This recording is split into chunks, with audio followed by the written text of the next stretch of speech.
Mako kalani hoki pa mai mako a pau. E ho ko manao.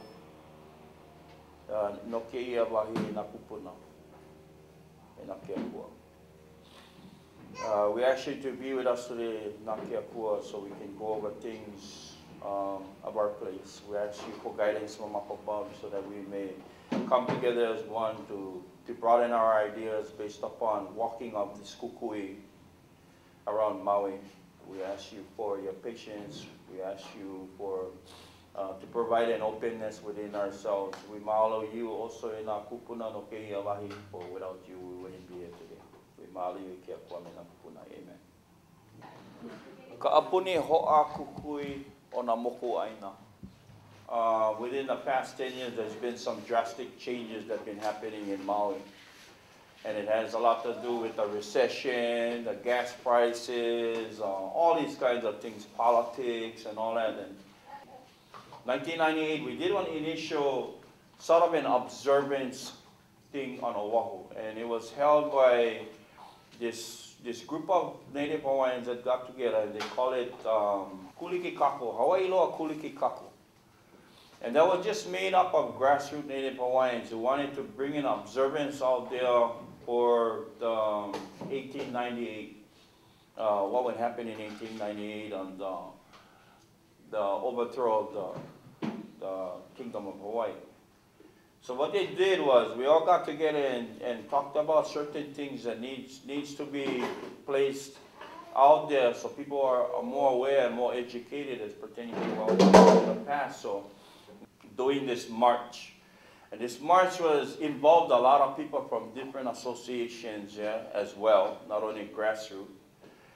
And the torch march actually had to commence with some maoli-native way in the past. So not just thinking that we're going to light one torch and that's it, and we're going to walk around the island. No, we had to really do research as pertaining to where the fire going to come from.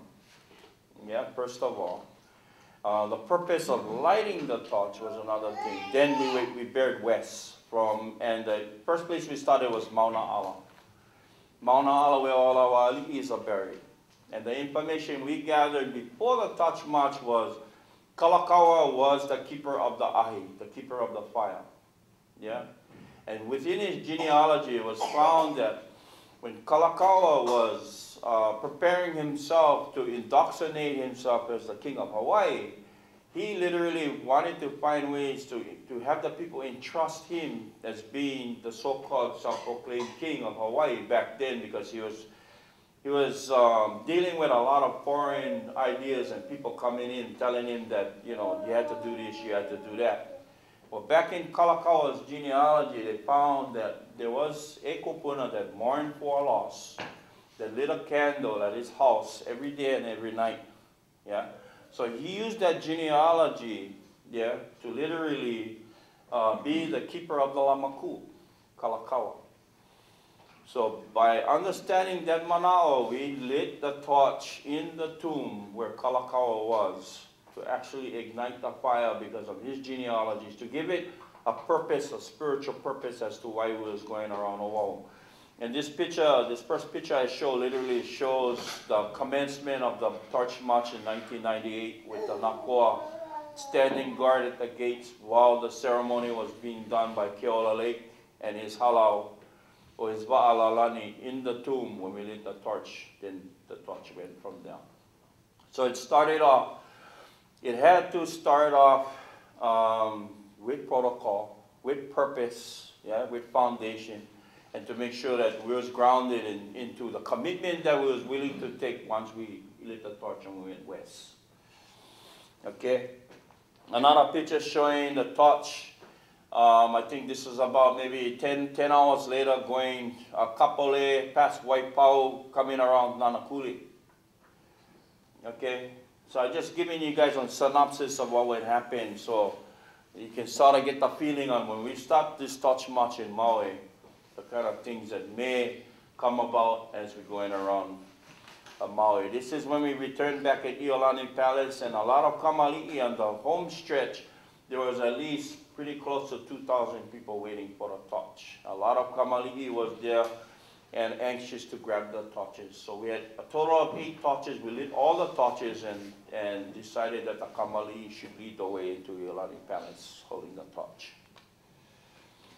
Okay, this is the protocol with Keeaumoku and his Va'alalani from Oahu. When the torch came up to Iolani Palace, they was there to greet the walkers or the marchers that walked this torch for 91 hours around the island. Okay, and this is the ending of the torch where we actually use the torch for the ha'ulilani, for the calling of the fallen warriors ceremony of the people that contributed in our past pertaining to the things that they have done to benefit Native Hawaiian conditions of today. Yeah, so this is literally the ha'ulilani that was done that night at the Iolani Palace. Okay. Then what had happened after that was we was able to get with Bishop Museum to talk about an icon, to include an icon to be a part of this commemoration. And we asked Bishop Museum for the kahili of Kaiana, Kaneoneo, and Kalani Kupule. And that's one kahili that has 3 iwi on top of 3 separate chiefs. So we talked with Betty Tatar, Donald Duckworth, and they said too much liability, puel feras, weather, all these kinds of things. So we said, okay, you know, you really got to understand that the reason why we're doing this, we need these kind of things just so that we know that we're doing things fun, we're doing things right, and we wanted to bring more people together. So in the same breath, Betty Tatar says, but we have the sash of Liloa. Yeah? And this is the sash of Liloa that Kamehameha actually was. And if you look at the statue, he has his malo, his cape, but that sash coming down on the side of Kamehameha's statue is this ka'e, Liloa sash. So we were allowed to go in the Bishop Museum, place a Liloa sash on a mahele.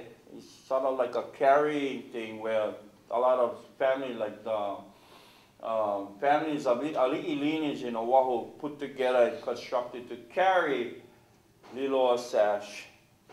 Once the torch came to Iolani Palace, simultaneously Liloa sash came down from Mano'ala.